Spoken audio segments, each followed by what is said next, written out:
tangan-tangan kekuasaan saat itu benar-benar mempersiapkan Gibran Raka Buming Raka. Termasuk jelas dukungan partai politik yang saat itu semua partai politik diborong oleh pasangan Gibran Raka Buming Raka Teguh Prakosa.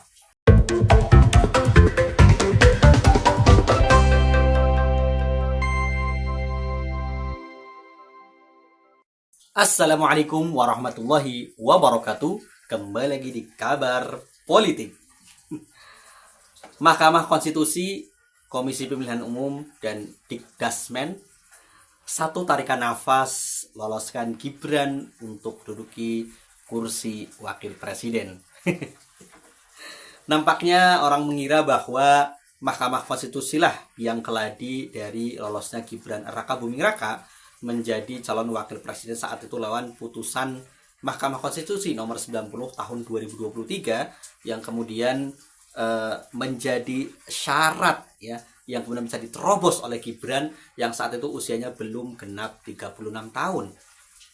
Ya, karena syarat menjadi presiden atau wakil presiden adalah berusia 40 tahun berdasarkan aturan yang ada. Namun saat itu jelas usia Gibran masih 36-37 tahun, tidak bisa. Namun kemudian dengan skenario yang sangat matang, banyak sekali gugatan yang menggugat ya untuk dikembalikan pada undang-undang sebelumnya, ya karena sebelumnya syarat usia calon presiden wakil presiden 35 tahun, namun itu diubah di masa periode 2000 DPR 2019-2014 kalau nggak salah ya. Kemudian sekarang digugat lagi saat itu ya. Dan kita tahu skenario Paman Usman ya sebagai ketua MK saat itu yang merupakan paman dari Gibran Raka Buming Raka alias ipar Jokowi lewat pernikahannya dengan adik kandung Jokowi Idayati.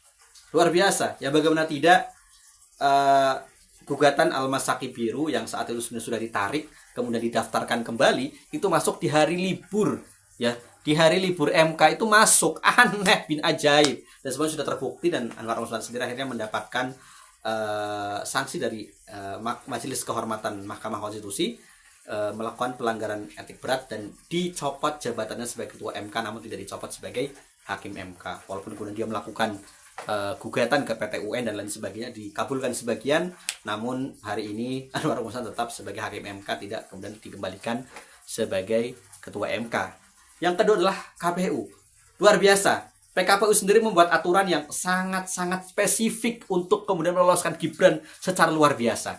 Ya, dimana sebelumnya aturan tentang putusan MK ini PKPU-nya belum dibuat. Ya, dibuatnya setelah Gibran mendaftar, diterima, baru kemudian aturan PKPU-nya menyusul. Nah, ini juga sebenarnya salah ya, artinya luar biasa kacaunya. Ditambah kemudian KPU membuat aturan terkait ijazah itu. Jika kemudian dia sudah lulus S1, maka ijazah SMA-nya tidak perlu dicantumkan dan sebagainya. Tidak perlu detailkan sedemikian rupa.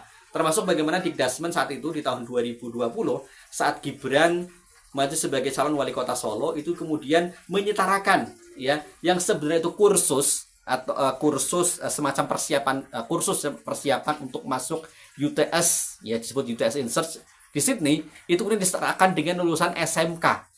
Luar biasa. Padahal itu juga cuma berapa bulan di sana.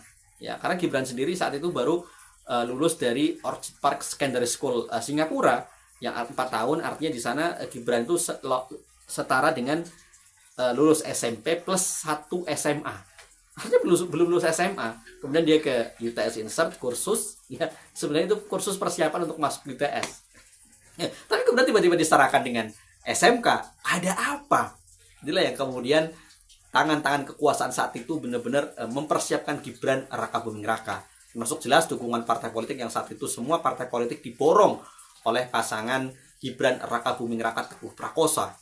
Ya, yang sebenarnya yang dikuatkan oleh PDIP untuk menjadi calon wali kota Teguh Prakosa yang sebelumnya mendampingi FX Rudiatmo sebagai wali kota Solo. Namun karena permintaan Jokowi hingga kemudian dukungan dialihkan ke Gibran Raka Buming Raka dan Teguh Prakosa menjadi calon wakil wali kota. Begitu pula terhadap penantunya Bobi Nasution yang kemudian calonkan sebagai wali kota Medan. Luar biasa memang. Ya, kita semua sudah tahu berlalu dan ini semuanya terbukti ya bahwa MK, KPU, Dikdasmen satu tarikan nafas ya skenario untuk meloloskan Gibran Raka Buming Raka.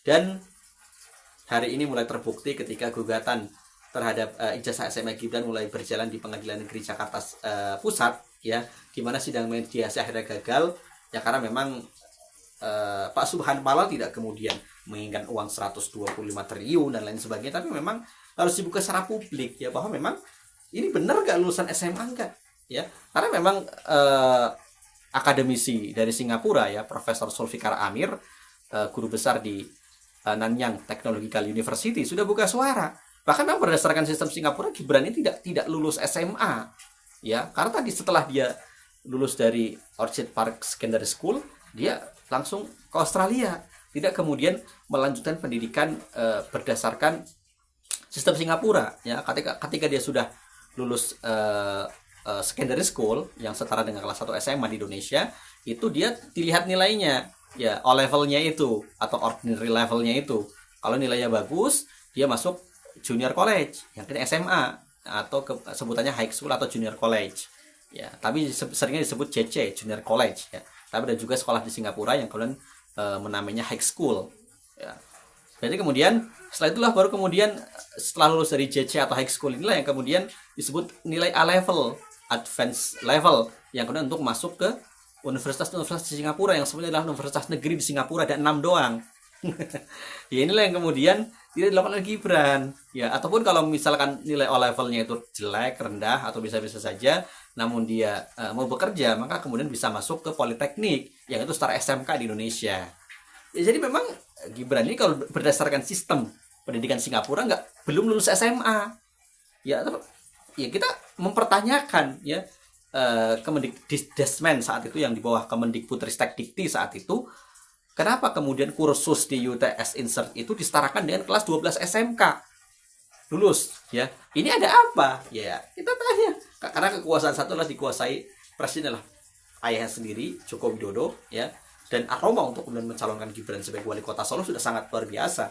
Karena saat itu pandeminya, saat kondisi pandemi, PSBB dan lain sebagainya, kemudian dipaksakan pilkada serentak 2020 di bulan Desember 2020.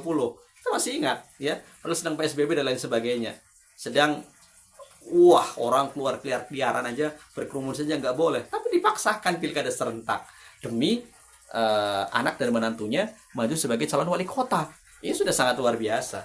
Makanya memang ini skenario yang sudah jauh-jauh hari direncanakan. Jadi bukan kemudian dikatakan Prabowo sudah 5 kali meminta Jokowi untuk menjadikan Gibran sebagai wakilnya. Tentu tidak. Karena Gibran sejak awal sudah dipersiapkan untuk mendampingi Prabowo Subianto, siapapun yang didukung oleh Jokowi. Bisa jadi saat itu Ganjar Pranowo dari PDIP atau Prabowo, pilihannya ada 2 saat itu Prabowo. Kan saat itu pilihan Jokowi tadinya cuma 2, ya, memasangkan Ganjar dengan Prabowo, siapapun wapresnya. Namun kan PDIP nggak mau, ya, PDIP maunya Ganjar presidennya, Prabowo wakilnya.